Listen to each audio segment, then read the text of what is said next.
آخر میں انہوں نے فیصلہ کر دیا کہ ٹھیک ہے صاحب کروں گا، میں شادی کر لوں گا۔ شادی ہو گئی۔ اب جب بیوی بھائی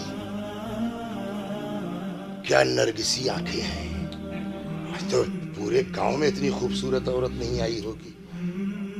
اب یہ خود ہی سوال جواب کر رہے ہیں۔ لگتا یہ ہے کہ جو ہے مولوی صاحب ٹیسٹ لے رہے تھے اور جب دیکھا کہ نہیں واقعی، تو انہوں نے اس کے بجائے ٹھنگ والی سے شادی کر دی۔ شاید 2 بیٹیاں رہی ہوں ان کے، تو انہوں نے بیوی سے پوچھا یہ تم کئے بہنیں ہو؟ کہا میں اکیلی ہوں۔ اکیلی ہو؟ ہاں اکلوتی ہوں میں اپنے ماں باپ کی۔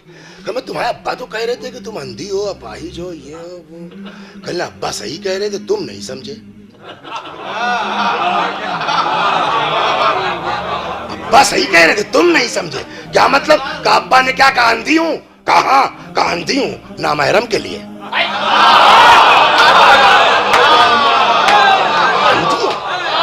ابا نے کیا کہا گونگی بہری ہوں، نقیبت کرتی ہوں نقیبت سنتی ہوں، اپاہج ہوں، خلاف شریعت قدم گھر سے باہر نہیں نکالا۔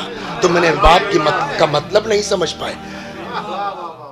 کہنے لگے معاملہ یہ تھا، اور جب میرے باپ نے یہ دیکھا کہ میری لڑکی اتنی مومنہ ہے تو اب وہ ٹینشن میں آ گئے کہ اس کے لیے کہاں سے لڑکا لائیں ڈھونڈیں۔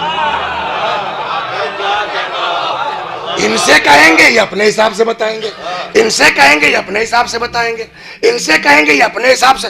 تو ہر آدمی اپنے ذوق کے اعتبار سے کہے گا نا، اور ظاہر سی بات جو ہوگا وہ کفو نہیں ہوا ہماری بیٹی کا۔ لہٰذا اب وہ پریشان جب زیادہ ہوئے تو آئے بارگاہ میں مولا کی، اور زری پکڑ کے کہا مولا جیسی مومنہ میری بیٹی ہے ویسا ہی مومن آپ کفو تلاش کیجئے۔